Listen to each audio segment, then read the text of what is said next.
Well, I've always wanted to be a part of something as big as Student Council, and when the opportunity opened up, I was very excited because I love being involved with the school and I love planning events for my friends.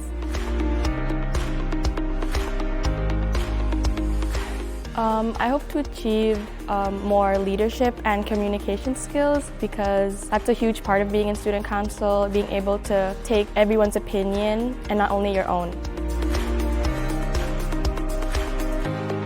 It was more of an obstacle, but communication was pretty big because it was difficult to kind of discuss things with everyone and try to compromise when everyone has ideas.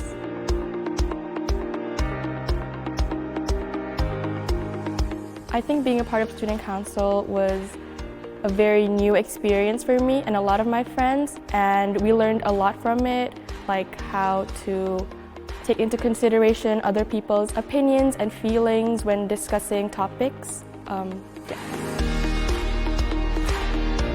A message for my friends would be, I hope you all stay positive and stay healthy. I know a lot of us are stressed because there are many exams coming up, but it's okay, don't worry, we'll all do great. Good luck.